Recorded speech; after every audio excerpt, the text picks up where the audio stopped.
Hey, this is Dex, and what we're going to talk about today is intuition and invisible energy. I am, for want of a more accessible word, psychic. I recognize an invisible stream of energy about people, places, events, and times beyond conventional access. Actually, I see this energy as universal and available to everyone, but most people ignore it and subdue it because it freaks them out. Because it's not socially acceptable and normal. And acknowledging it has really been trained out of most people as children. Because, of course, in earlier times, such people would have been branded witches, the test for which was attempting to drown said witch in a pond, and if they survived, if they floated, that was witchcraft, and they were burnt at the stake.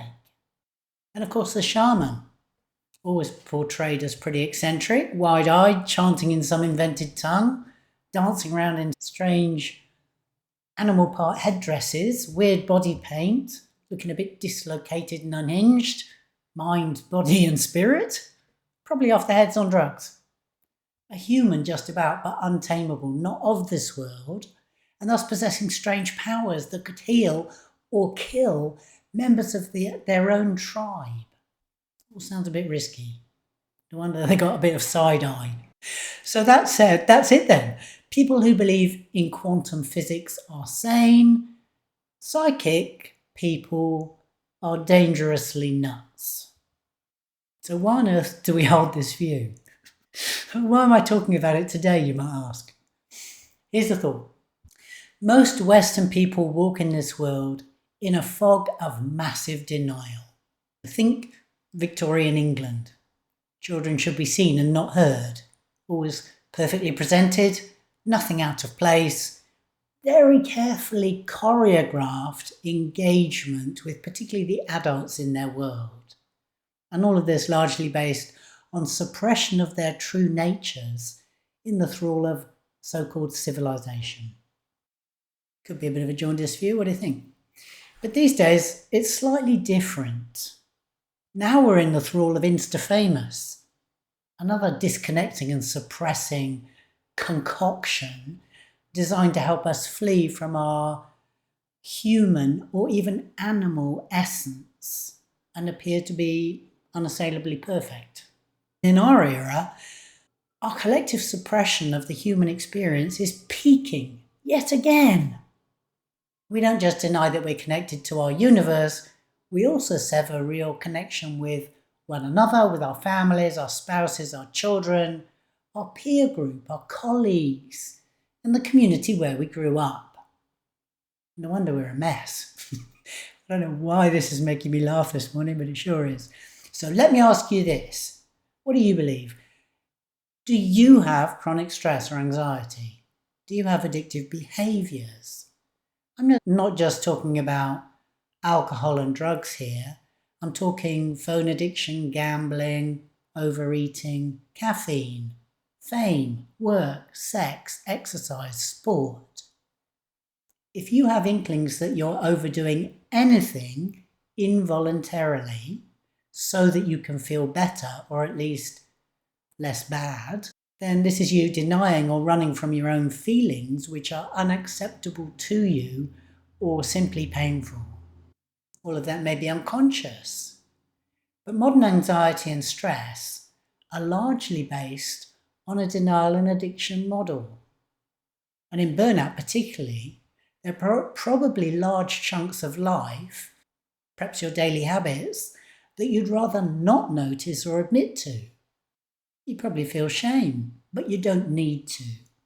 Because the addiction and denial process are in fact normal coping mechanisms that grow with our disconnection from meaningful, supportive, social relationship. And in burnout, our social connections do diminish.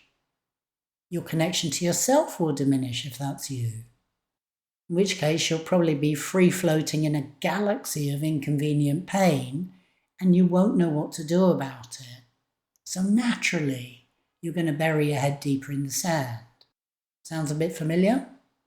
This is really, I see it as Western culture in a nutshell, isn't it? My mother, aged 90, has severe dementia and the constant and complex needs arising from that.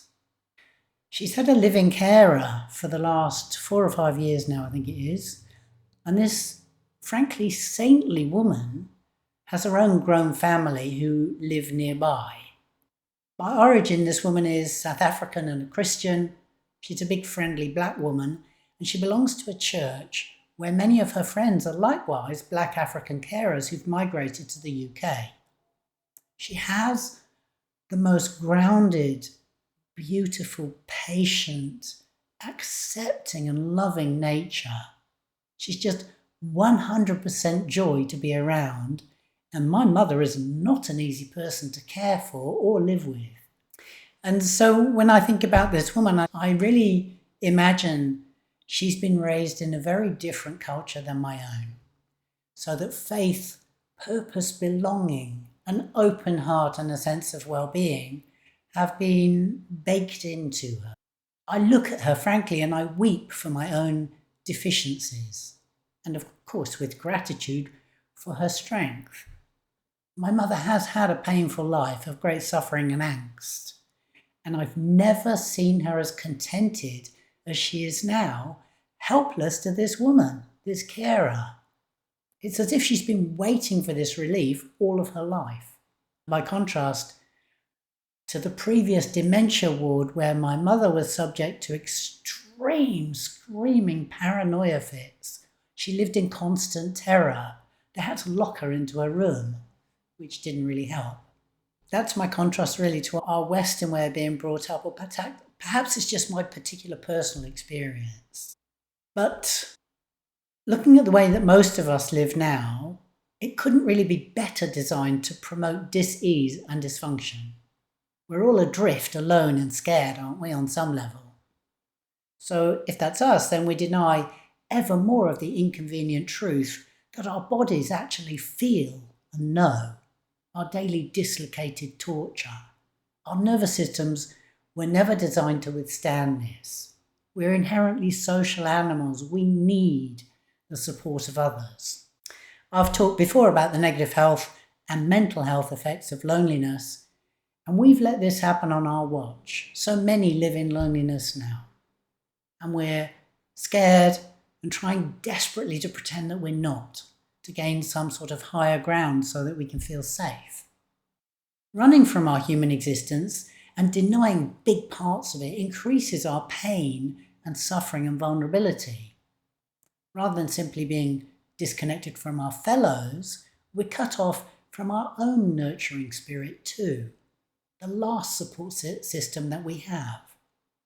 Such is our unspoken fear of this hidden current of energy, which is our beliefs, feelings, illness, authentic nature, intuition, creativity, faith, psychic powers, call it what you like. We have a great fear of that, and for this I am sorry. Personally, I find this subtle energy neither toxic nor threatening, but heartening, potent, healing, uplifting and connecting. It reaches across time, space, logic and belief with information and experiences that will help us heal and belong as we're designed to. It provides a unifying context that we lack. And myself, I felt those ancestral connections, perhaps in a way that Indigenous peoples talk about. They have ties to the ancients, the continuity of energy across generations that convey values, nurturing, and give meaning to our lives. Indigenous cultures tend to maintain, in common, a profoundly stabilising and supportive link to both country and ancestors that keeps them rooted in those values and gives them this historical continuity. It informs their culture's child rearing, faith, land stewardship, ceremonies, and healing capacities in ways that Western cultures have abandoned for so-called evidence-based processes. And by the way, those in power do know that power and money buy research results, don't they? They do know that statistics can be made to prove almost anything. With any research, If stubbornness arises in the capacity to bend results to your liking, the study can always be abandoned. I did once see a meta-study of 200 20-year-old clinical trials that after 20 years, they reran all of those trials, and only 20% of the results were sustained in the new version. We've implied the way that we live now onto Indigenous people, causing an extent of fractiousness and confusion that hasn't done them any good either. I'm looking as well at things like the studies of cholesterol, saturated fat, and heart disease. Dr. Ansel Keys in the 1950s. Although saturated fat was exonerated at that time, the embargo on saturated fat and the belief that ingested cholesterol drives heart disease are still relied on 70 years later as gospel. I think it's pretty weird what we believe, isn't it? Anywho, that was my rant. Had to have one today, I think. So how deep is our denial? It's a good question to ask. Think about your own life experience for a moment. Think about the intuition, the quiet whisperings of your mind, body, and soul. What's your relationship with those? Do you have some kind of disturbing reactivity to them? Do you have an urge to distract and silence them? Are they quickly denied? Or do you listen to those murmurings and act? Because they're just these tiny little fire danger warnings and directional urges. They're quite quiet. If you can feel or sense those urgings, if you recognize what I'm talking about, what do you think animates those upsurgings of energy in you? Are they for your good and healing, or pushing you deeper into the murk? Chances are you're routinely and vigorously blocking signals from your nervous system, mind, body, and soul. The very signals prompting you to heal. And burnout is an expression of this denial. The deeper the burnout, the bigger the denial, as you become increasingly afraid of your inner rumblings and feelings. And this is why doing things like yoga, meditation, walking, enduring team lunches, or going for a relaxing beer with your friends will not fix burnout.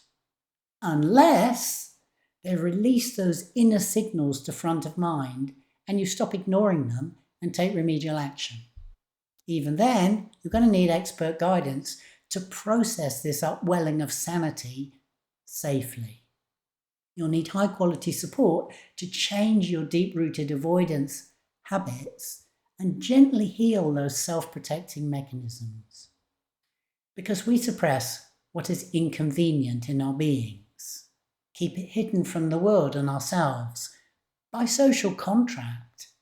So of course, we convince ourselves we're not sick, our guts are fine, our brains are well managed, our temper is even, our behaviour, of course, adult and civilised, our relationships normal, our needs, well, they're not really needs, are they? We can manage without.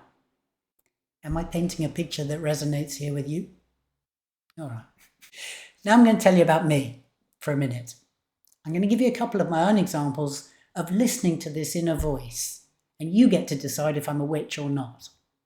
In March 1987, an 8-deck car ferry from Zeebrugge in Belgium to England capsized. The ferry's huge bow doors had remained open on departure, and it quickly flooded.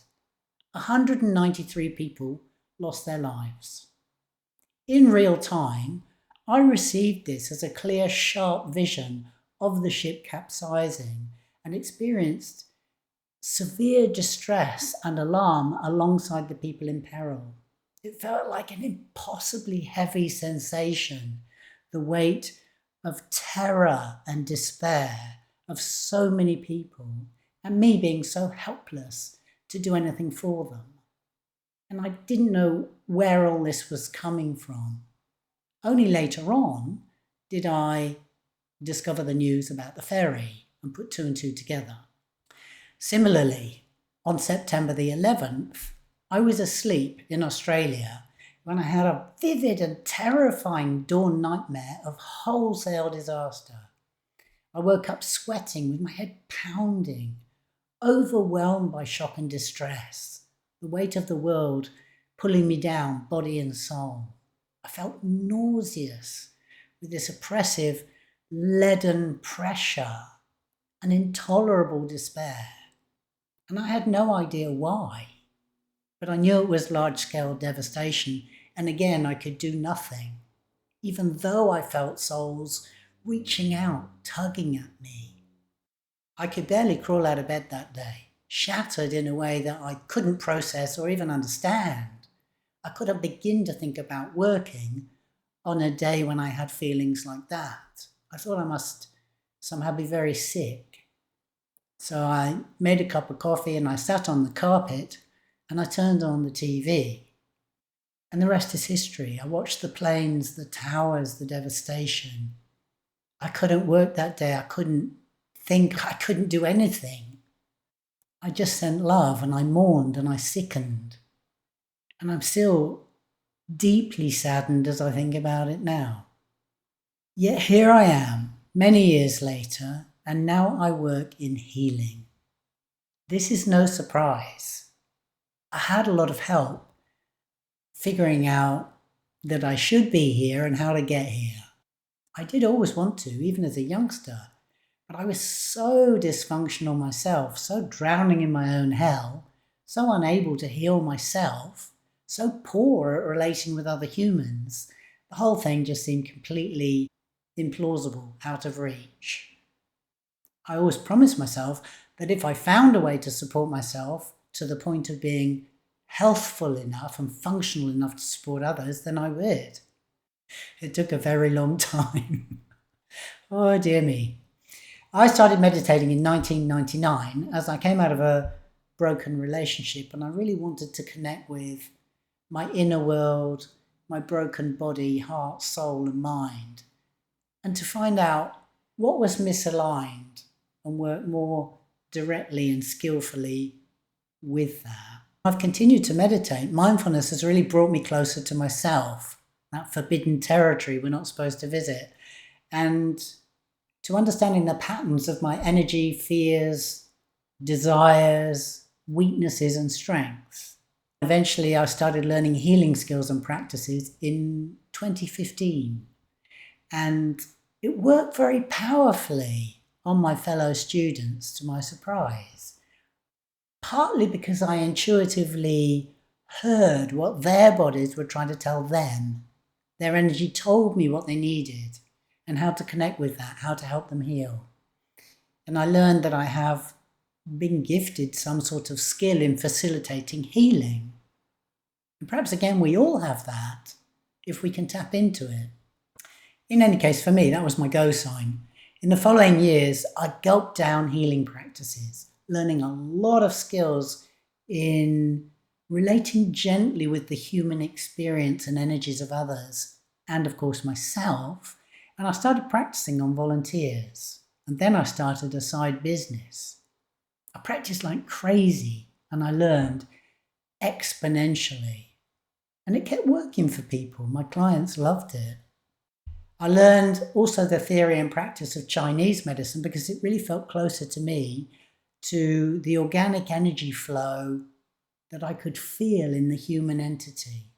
And it helped me understand internal dynamics in a way that complemented what I'd learned through the healing practices, intuition and mindfulness. Then, of course, I got another tap on the shoulder. My startup job crashed. I quit unceremoniously and promptly had a major heart attack. Funnily enough, I wasn't that worried. When I survived it, even in ICU when I couldn't talk, I was okay about it because it didn't quite kill me and I could see straight away it was just a wake-up call. My doctors advised me to spend 3 months lying quietly on my sofa resting my injured heart. So I spent that time researching more healing techniques and practicing them on my own crumpled body. And I practiced John Kabat-Zinn's mindfulness-based stress reduction, MBSR program, to gently restore my, by then rather fragile ecosystem. I took on a coach as well to help me with burnout recovery, upgrading my beliefs, processing my doubts, fears, and the slow boiling anger that had always been inside me. It helped also handling my inner life with more skill and increasing optimism, becoming more friendly towards myself and my own failings. To be honest, it worked bloody well. I was impressed. It worked actually better than anything else I'd ever tried to fix my problems. And I soon decided to become a coach in that style myself. But then I got an extra tap on the shoulder 6 months after my heart attack. I was hit by a car, went through the windscreen, cartwheeling at high speed down the road, wearing shorts and no shoes. Unfortunately, spent 3 months in hospital with a very smashed up body, 3 non-functioning limbs, minor spinal injuries, couldn't sit up, couldn't wipe my own arse. Clearly I hadn't listened hard enough about living in helplessness. Again, I knew this was happening for me, not to me. So I just got on with the rehab. And against the odds, by the end of the year, I was in fact running again and coaching very successfully. I'd survived that humbling experience and I'd grown my compassion a bit more. I had a new appreciation for human life and quite a bit more skill in supporting that. So that's a bit of a run through of some of my guys, but really, where did that apparently socially unacceptable set of inner and outer guides lead me? Well, what I did is I refined and essentialized everything I'd learned about healing burnout. I systematized it and I began coaching others out of burnout. And it worked from day one and it still does. So that story might be a little bit random. Perhaps you see what happens in your life as random too. But is it? Or is it some unseen loving hand ushering you in the direction of your own healing and your own dreams to finally confront whatever has hurt you and move on? I'm a big believer in people and life. Our brains sometimes want to see life stacked a bit inky black against us, but really, is that the true story? Is it the whole story? So here's another question for you. If you think back to an earlier time in your life when you had the spark of passion, creativity, adventure, what did you want to do? What did you dream of doing back then? Did you do it? Did you try it? And if you did it deliver what you wanted? And if not, what was the obstacle? Sometimes in life we see our dreams apparently swerve away from us. And sometimes we just think we ended up with a shit sandwich. But maybe that's not the end of the story. Maybe we can become ready and accepting of a new destiny, one beyond our dreams, if we just stay the course, if we use a bit of grit. And really, this is how I define burnout recovery. This is about getting your secret dreams back, the person you really wanted to be, the talents you wanted to express, the adventures you wanted to have, the quality of relationships that would help you thrive. So finally, what if the barrier to your dreams was partly in your own mind, coming from your self-doubt, anger, fear, distrust? Because time and again in my work, I've seen the late bloomer effect. It's very powerful.